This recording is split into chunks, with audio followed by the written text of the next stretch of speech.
Welcome to this replay of one of the sessions from the Council of Competitive Intelligence Fellows 2022 Summit, Foresight Now, Harness the Future. We would like to thank our gold sponsors, Aurora WDC, Crayon, and Tyson Hines for their support. We would also like to thank our executive sponsors, the Business Intelligence Source, Commentelli, and Knowledge Inform. Please enjoy this session replay. So just for the benefit of the panelists as well, what we've currently got here today is that we've got about 70% of people are coming at this from a strategy perspective. So your neck of the woods, Paul. There's about 4% coming from a user experience perspective, Daria. Nobody yet from a product perspective. But we've also got a lot of people, about 26% coming from wanting to learn from all three perspectives, really. So 72 strategy, 4% UX, and then 25% wanting to come at it from a range of perspectives. And then we've asked them a second question, which is, their relative experiences of Foresight curation. So the options were, it's all new to me, as one option. I'm exploring use cases, regardless of whether that's strategy, product, or user experience. I have been part of a facilitated group. And then I've also, last option is I've run my own group and I'm exploring new use cases. So those are the sort of four options that we've got. Votes are still coming in. No, I'm not going to do the cultural reference. So votes are in. So we've got around 41% of our audience thinking it's all new to them, which is quite a good place to start. We've got 22% of people exploring new use cases. We've had almost 20% of people being part of a facilitated group. So they've seen elements of this in the wild. And then we've also got 20% of our audience who've run their own groups or curated Foresight together, whether it's strategic, UX, or product development, and they're exploring new use cases.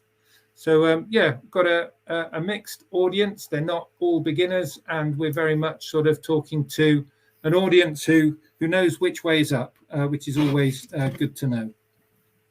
And also our panelists themselves, right? I've just totted up. We've sort of got around 55, 63, almost 75 years worth of experience just across our three panelists. So the audience have come to the right environment to definitely explore this topic. And our hypothesis is it just for strategists, or can other functionaries play as well? And when we mean functionaries, we mean product development as well as user experience. So I'd like to sort of turn it over back to our panelists, really. Is our hypothesis true? Is it just for strategists, or can other business disciplines, other parts of the organization, product development, user experience, as well as strategy, benefit from Foresight? So I'd like to open it up to you, Daria, our UX guru on our panel today. Can you share some examples of where you've used Foresight from a user experience perspective, what the challenge was, and the Foresight, how you fixed the Foresight into answering that business challenge? Yeah, absolutely. Thank you, Andrew. Well, I think I'll answer the question and the challenge, is Foresight just for strategists, with an example from my time when I was at Intel. So I'm going to take you back in 2011. If you recall, back then, it was just about, 1 year before Windows 8 operating system came out. And if you recall, that was supposed, was designed to be a revolutionary operating system, designed to be touch first, right? And 2011 was the time was, few videos trickled in with the notion that the OS would be released the year after. And so, as I said, this was supposed to be touch first, right? Yet, my then company, Intel, as well as literally every computing manufacturer, retailers, and even Microsoft itself, which, designed the OS, the planning there for all of them was to provide a touch capability only on tablets and phones, not on other devices. So when I started seeing this data, and also started looking at first teaser videos of the new OS that started trickling in on YouTube, based on data observation that I did collect at my end over years through thousands of touch points with users around the world, I started, making some deductions in my head based on that initial data that I had in my fingertips. And really, I felt that the approach that the industry was taking was very likely going to be a disaster. So, and when I started digging deeper, nobody seemed to have any data to support this choice to not have touch in other devices. And the only reference that I was provided across the board was that Steve Jobs said so, because he said the touch on vertical screens is a bad idea. That was the only data point. And, I believe in data grounded intuition. I mean, intuition is great, but I think you need to have something. And then, even if you have data grounded intuition, I do believe you need to dig deeper in the data to understand things, right? And so what I did at that point, I convinced my then manager to give me some budget. And so I went in different countries. I created a special protocol that enabled me to test with real users a fictional kind of operating system that we created on a touch screen. And when I came back from the field, the data was literally impossible to dispute, because it was definitely showing that my intuition was correct. And so at that time, not only was correct, but also helped me shape some recommendation of possible future usages that were leveraging the data, right? And therefore, leveraging what happens if you touch multiple devices that are not just tablets and phones. So then I went and started presenting to everybody, all the retailers, all the manufacturers, Microsoft. And what happened as a consequence was that Intel invested $300 million to ensure that there would be touch screen availability. All major computer manufacturers started lines with touch in laptops, etc. And all the retailers changed their strategy on the floor plan to accommodate this new category of products. And not only that, but then there was a domino effect, because as I mentioned earlier, it was not just demonstrating touch on these screens was a good idea, but also I had recommendations of possible futures that go beyond that, right? New categories of devices. And so what that actually happened then, new IP started, and then there was an entire new category creation of detachables and convertible devices that came after that. And then also I was invited to join Microsoft in testing Windows 8 in the wild. And that actually data then helped us put together jointly as two companies, help us basically give recommendations that then were utilized for Windows 8.1. So this is a story to show that actually you can use these type of techniques in a UX manner, and that it is possible to actually have a pretty substantial impact on industry. And then, not only from the perspective of your planning, but also from having a domino effect that can then create new categories.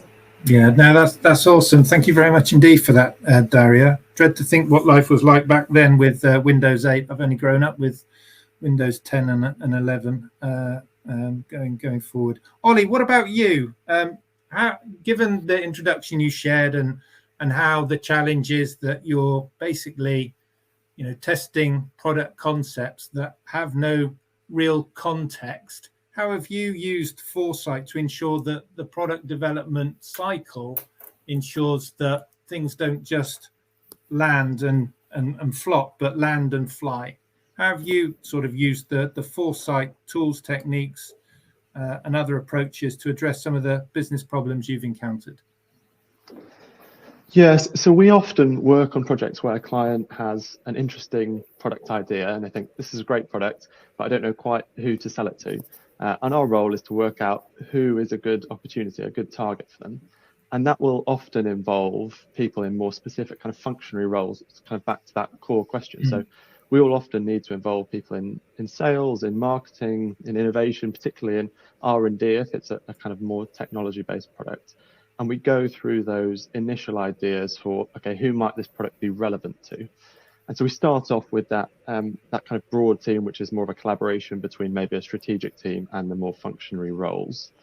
And then we have to include an element of foresight to understand whether those markets are actually going to make the product successful in future, as well as just being successful now. It's no use having a product that sells really well today, but tomorrow it's completely gone. So, I mean, just as a classic example, we often work in packaging and kind of paper products. And if you work in paper products and you decide, I'm going to sell all of my material to someone making physical newspapers, you might have a reasonable product today, but it won't be selling much in 5 years or so.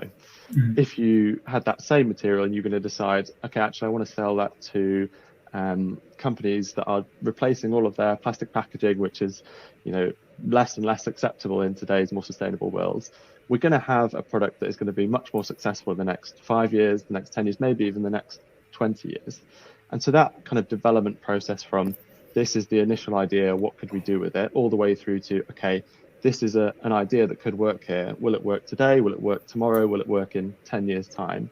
That often involves a collaboration between the strategic roles, but then also the functionaries that have that slightly more in-depth experience. And our role will often be bringing in the view externally of customers and competitors and asking for their expectations of, okay, what scenarios could this apply to? And then discussing what implications each of those scenarios would have for our clients. So kind of bringing together all of those different roles into one view with external views, internal views, and making the most of all that experience that functionary roles might have within a client company.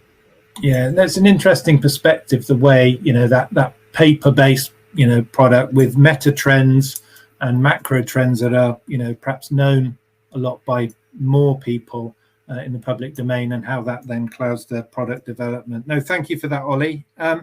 Last but no means least, the strategy case. Paul, what's your experiences of using Foresight, given the introduction you gave and how rich that was, given the fact that you probably were part and parcel of day one at Shell, right? Yep. Well, day one at Shell is in 71, so I was in year 20, so that's 1992. But again, that's 30 years ago. No, what's quite important, and I think everybody here in the room listening, whether you're a strategist or a someone somewhere working somewhere else in the organization, what you'll find is that strategy is supposed to happen at board level, but don't forget, at board level, people are at the end of their career, so their horizon is 4 years or something, and they are supposed to think long term, but they really need insight from everybody in the organization about what is their vision. The only problem is that if you go up to the board and start presenting your vision, they say, "Oh, I'm in charge," so they don't like to be challenged. So the best thing for you to do is actually ask a question. Dear board, what's your view of 2030 or 2027? Or, how long will the war last? And hopefully, after they told them, they shared their vision, then you can say, well, my idea is. And I think that facilitating that dialogue, and this is how I see my role, is as a facilitator of a dialogue between the top down and the bottom up. Because there are multiple visions about the future. The future is inherently uncertain, therefore we need scenarios. So we need to think about multiple scenarios, and the best way to get multiple scenarios on the table if there is a productive dialogue between top down and bottom up. Yeah, brilliant. Thank you for that, Paul. And have you seen examples of brands and companies where that has happened better than others, or not as a case may be? I think we were chatting in the back room, right, when there were scenarios and examples of perhaps other organizations. Well, I can tell you cases where it worked and scenarios where it didn't work. Where it worked, for instance, is because we all know the Shell example, but where it did work also was the Rabobank example, and it's also written in the book Scenarios for Success. The whole chapter 9 is about how Rabobank in 2002, by including 100 internal employees, they basically gave 100 internal employees a half a day per week to think about the future. So rather than hiring a McKinsey or a Bain or a BCG, or a lot of money, they hired their own staff. The 100 most smart people in technology, in politics, in marketing, and gave them half a day a week to read books, to go to conferences, to interview people, and to report back what they see. And from that, they saw signals of a potential housing crisis and credit crisis as one of the scenarios. And then when it happened in 2008, Rabobank made 2.8 billion euros in profit, where other companies almost went down. And they couldn't have had that foresight and those scenarios and those options present if they didn't use the collective insight and knowledge of their whole organization. Yeah, no, thank you for that, Paul. Yeah, I've got the book on the shelf to the right of me, and yeah, certainly, it's does share some interesting perspectives for Chapter sure. 9 is about exactly about this case. Yeah, no, brilliant. So I think, relative to our opening statement, our hypothesis about and the richness of our panelists, and also the experiences that they've just shared with us, I think we can sum it up quite well that the hypothesis is that Foresight isn't just for strategists, right? It's for other functionary areas, and I don't say functionary areas in a derogatory sense, because ultimately, the experience will differentiate other competitors from other competitors.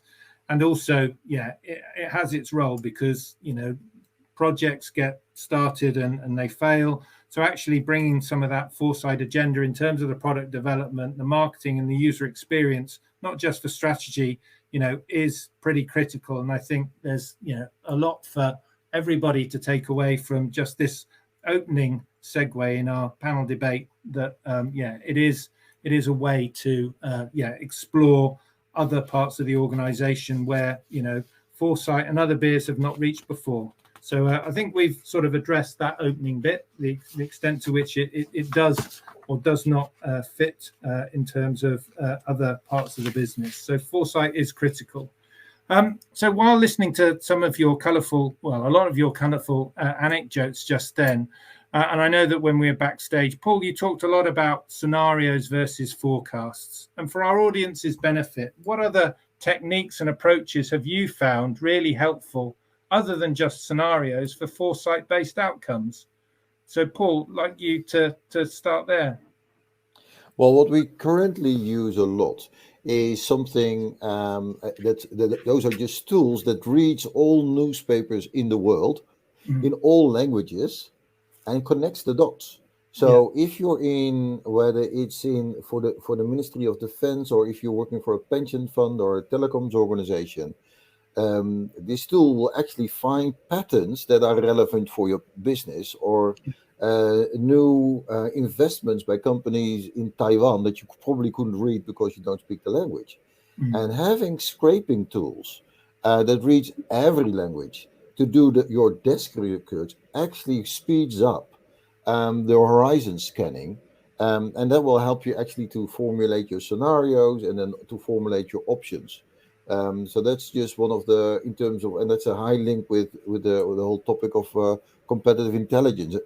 Intelligence tools that do this are highly valuable in processes like this. Yeah, no, thanks for that, Paul. And certainly with the advent of visualization on top of those, sort of brings it to life, quite quickly as well. What about you, Ollie? What sort of approaches, tools, and techniques have you used that have helped you explore the success or otherwise of products while they're at the incubation stage?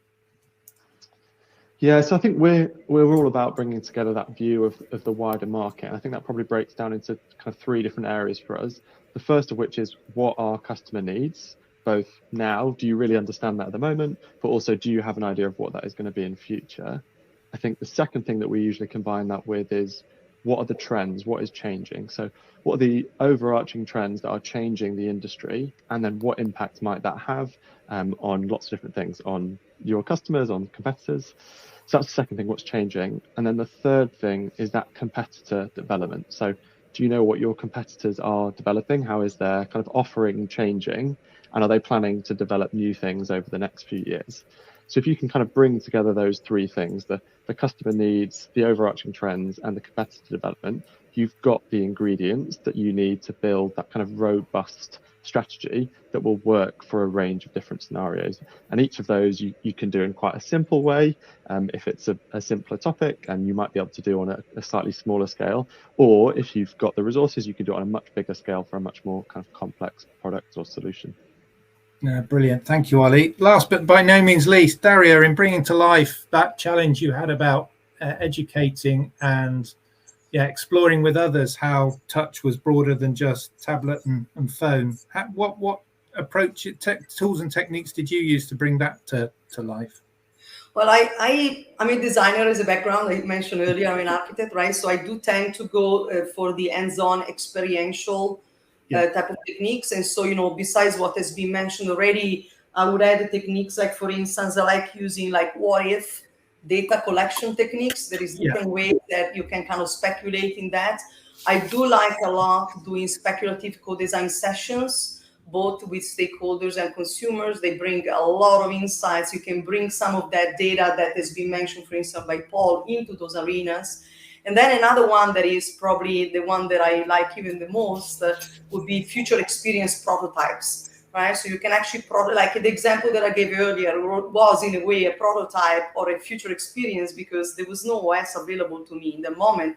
But you can go further out in these experience prototypes and test a whole sorts of things. It's amazing what you can do with even paper sometimes, right? So I do like to bring it to the hands-on, experiential, and then in front of people in a co-creative space. Yeah, no, good summary, everybody. What that sort of shared with me is that they're both qualitative and quantitative, and clearly keeping it simple and hopefully to an easy level of understanding and consumption for people not engaged with the process or with the outcome is quite critical. And as we have seen before, forecasts are just one element of the future, but not everything should be. If we've got a hammer, not everything should be seen as a nail. So good feedback, guys. Thank you. Moving on to then critical success factors behind successful Foresight-based engagement and executions. Paul, what have you seen that, what would you describe as critical success factors in terms of embedding any number of approaches, mindsets into organizations that you've either been employed at or worked with? What have you found as being those critical success factors? Well, what is critical for me, and again, that's interesting, is that with the Rabobank, actually it worked, because Rabobank is a collaborative bank and they have this mindset of actually listening to each other. But where it goes wrong is an example that I can now tell you, because I actually was a PhD student, did a case study on this, is for T-Mobile. During the 3G auctions at the end of the 90s and beginning of 2000, we did scenarios with T-Mobile. And in 3 or 4 scenarios, out of 4 scenarios, there would be no success for 3G, because at that time you went to Nokia to see a 3G phone, and it was still big and expensive, and the speed would only be 1 megabits per second, and we already had 10 megabits per second on public Wi-Fi networks. So in 3 out of 4 scenarios, it wasn't a good idea. Then they thought about, let's do the auction, but make sure we don't get it, and resell somebody else's capacity. Like, let's France Telecom do the investment in Germany, and then we step in. We had a brilliant strategy, but the problem is we did it with T-Mobile. And the chairman who did the actual auction was the chairman of Deutsche Telekom, so the mother company. And they didn't believe in scenarios. They believed in forecasting, and they had a big consulting firm said the future is 18.36 billion. So they bought the license and almost went bankrupt. So it's very difficult for top of the organizations to know to realize that they don't know. They always want to find someone who says they know, and they always want to buy a forecast rather than dealing with inherent uncertainties and multiple scenarios and multiple options. So there, a company always went bankrupt because the top of the organizations was looking for the answer instead of the real answer is we don't know, therefore multiple scenarios, multiple options, different early warning signals, and a dynamic strategy. Yeah, no, thank you for that, Paul. What about you, Ollie? What have you found as being critical success factors in terms of working with organizations, private or public, in terms of that product development? What have you found to be critical success factors to getting a lot of their foresight-based ideas off the ground? Yeah, I think two of the things I'd probably mention there, the first of which is the quality of the insight. So I think both from what Paul was mentioning there, and also I can see in some of the comments that are coming through, the inputs to this process have to be good. And that means getting in-depth information from the most knowledgeable people that you can find. So if you only talk to one expert and they're not the right expert, you're not going to get the right insights. You have to get the most knowledgeable people you can find and try and get the most information out of them as possible. Then you get a good input to this process. And when you get that bit right, the rest of the process kind of becomes a lot more obvious. If you've got really clear insights, it becomes much more obvious what your next steps can be, because you've got that clear guidance of, okay, what should we be considering? So I think that's probably the first thing, would be that quality of insight that you get in. And then the second thing would probably be setting a clear time frame for what you're discussing. So I think, but probably Paul can talk about much different timescales to what we often work on, but it's easy to get kind of lost trying to think about, okay, how is my industry going to change from now until the end of time? But what we've found really helpful with clients is just setting really clear timeframes about what we're considering. So at the moment, if you're trying to plan for the next year or so, a lot of what you'll be thinking about, certainly in the UK, is, okay, the cost of living crisis, how is that going to impact on customers and our clients? But if you're planning for the next 20 years and you're thinking a lot further in advance, you'll be starting to look past that and thinking about longer term trends. So if you set that clear time frame and then you've got good insight, it makes it much more obvious what you're thinking about, and you can just distill it down into that kind of clear process. Yeah, I mean, a lot of what you've just shared there, Ollie, sort of resonated with me from yesterday, where we had panelists and speakers alike who, had gone into environments where they're sharing bad news, why, certain concepts, why certain product ideas, and why industries aren't going to conform and align with how top management or, senior management within those organizations would work. So, can understand keeping it, certainly with an increasing short-termist issue now, making sure that the narrative stands up both to that understanding as well as then extending it. So I completely understand that whole time frame of what we're looking at. And what about you, Daria? What have you found to be the critical success factors in your experiences? You've said it in your opening introduction, it's very much about same skill set, different context. What of your skill sets do you have that? I think that when you speak about foresight, it's kind of interesting because a lot of folks think there is some sort of magic or kind of voodoo behind it, and therefore, depending on the person in front of you, it's easy to be discounted or embraced depending on where you stand on that, right? But I think while, luck and magic may play a role occasionally, I really think that in my experience, it's all about the technique, the planning, customized strategy. I mean, there is an art to it, and you apply stuff, right? And so I would offer on, to add to what has been said already, 5 areas that I think are worth considering. The first one is the one that I call start early, right? I think is involve the stakeholder early, as early as you can, and do that using scaffolds, create the scaffolds for that involvement so you can drive their experience in ways that can bring you towards the planned outcomes that you wish to have, right? So, I mean, there's enough in doing that. The second one is, I would call it who matters, meaning that who sits at the table, kind of important. And it's very easy to forget sometimes that and invite only some folks, and then halfway through realizing that some important piece of the puzzle were not invited earlier on, and then you kind of have to recover. The third one is what I call expectation matters. And, once you decide who is invited in, right? Oliver talked about that, like how, who are these stakeholders and these people expect to get out of it? What are their needs? What are their wants? I mean, are we really clear about that, right? And then the fourth one is strategic planning is fundamental. So, you need to do a huge amount of pre-work. You need to be very clear on the expected outcomes. There is a lot of infrastructuring that goes into that. And the final one is how, matters. And, I spoke about earlier being hands-on. I find that using language and collaterals that stakeholders can relate to, like visuals, hands-on stuff, that really talks to them as human beings versus roles that they cover in the organization, actually always works better than other things. Yeah, no, thank you for that, Daria. Yeah, completely agree. And what is coming through in what our panelists are sharing is how much of the human element and the emotional element of engagement with people. It's not, sitting behind desks and not showing boo to a goose, but engaging with people that brings them on the journey with you, especially if there could be resistance to some of those ideas, either in the short term or the medium term. So no, thank you for that. What pitfalls would you share with our audience not to do? What sort of landmines to avoid? Who would like to start with that one? Yeah, I'm happy to start. I mean, I think one of the things that we often see as a common mistake early on is people setting up Foresight projects with scenarios that are very similar, and they closely follow what the conventional thinking is.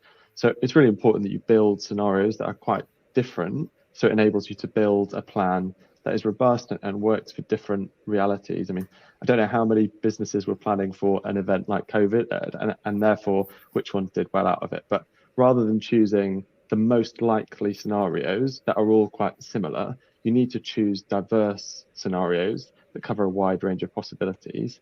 And it means that it's not a prediction. That's not what you're trying to do. It's a toolkit for stress testing your strategy. And if you stress tested it, then it can be successful in the different scenarios that you're considering. Yeah, no, thanks for that, Ollie. What about you, Daria? What pitfalls with our audience would you share that you wouldn't want them to repeat? Well, I would say avoid working in silos. Therefore, what I was saying earlier about involving people early. Avoid using lingo, discipline lingo that other people can relate to. Bring real voices in the story. Let the data do the talking. The data can say so much. And then be hands-on, visual, experiential. Talk to the human, not the role that is in front of you. Yeah, no, walk in the shoes of the customers or the customers to be. I get that. What about you, Paul? Well, for me, in terms of the pitfall, what we call scenario planning is also thinking the unthinkable. And what you often see, and Ollie just mentioned COVID, we've worked with a lot of health insurance companies, and almost all health insurance companies have to do scenarios nowadays from their regulators, and almost all of them had a pandemic on their heat map. The thing is that it was dealt with from the financial department, and they did a financial assessment of what was the impact of COVID on the on health insurance. And in Holland, actually, it says, well, the impact is low because when there's a pandemic, the government will pay. And so therefore it ended up on the heat map as a low impact scenario, looking from the lens of finance. But if you are in marketing, and if you take it from the mission point of view, if you have a mission as a health insurer to make sure that people have access to health, all of a sudden it's not a low impact scenario, but a high impact scenario. So having the scenario on the heat map is not that difficult. Even COVID, I mean, a lot of organizations had that. The thing is do we dare to take it into account? And what Daria said, do we take it from the silo of finance risk management, or do we take it as a complete board? And do we only hedge it from a financial perspective, or do we think about products and services that we could offer in a pandemic, and take an integral cross-silo approach to thinking about all of these scenarios? Yeah, no, I get that. And the whole alternative futures where the business doesn't want to be surprised with either new product development from your perspective, Ollie, or changing the user experience, because innovation for customers is only something that changes, that adds value to either existing customers or allows the organization to grab new customers. Completely understand that. So thoroughly enjoyed our time. It's about almost to the wrap up of the time now. So thoroughly enjoyed our time here today, and wish we could have had more time together. But we've covered a lot of ground. We've dispelled the myth that Foresight isn't just for the strategist, but for the product development area, user experience, evolution. So that's good, and it's not just for Paul's friends and chums, but also for those involved with UX. So we explore critical success factors as well as pitfalls to avoid, and a lot of those things were very much associated with the softer skills, the mindset. I think, Paul, you brought that to life really well in terms of it is a mindset thing, regardless of how short-termist some organizations' cultures now become. So to close out, and if I could ask each of our panelists to just recommend one thing to do differently for our audience tomorrow, what would it be? Daria, what would you recommend to one thing for our audience from a UX perspective that they should think about doing tomorrow to bring more foresight into their UX? I would say co-create with the humans that are in front of you and take the conversation to experiential levels. That's what I would say. Thank you. Experiential levels, walking in the shoes of customers with customers and co-creation. Thank you for that. What about you, Ollie? I think from my point of view, just think really carefully about whether you really understand what your customers' needs are. And if you understand what they are now, how are they going to change in the next few years? Yeah, and certainly from how they might change in the next few years, clearly brings in that whole foresight agenda, because the future isn't certain, and there could be very many futures or alternative cases as well. And Paul, what about you? What would you advise our more strategic leaning audience out there who are looking for more cases to do? What would you guide them to do differently tomorrow? Well, the most important thing is to take time and to put it on the agenda, because yesterday's problems will put themselves on the agenda. Yeah. Tomorrow's challenges, like cost of living, hunger in East Africa, climate change, AI taking over the humans, a lot of stuff, long term, will not put itself on the agenda, only yesterday's problem. So you will need to put it on the agenda, allocate time, do it together, and realize it's also a lot of hard work on getting your head around all of these issues. But if you don't put the future on the agenda, it will be swamped with yesterday's problems. Yeah. No, brilliant. Thank you very much indeed. Daria, thank you for joining us from San Francisco area. Paul, for the extra hour that we've kept you up from the Netherlands. Ollie from Oxford, thank you very much indeed. And thank you to our sponsors as well, Aurora, Crayon and Tyson Hines.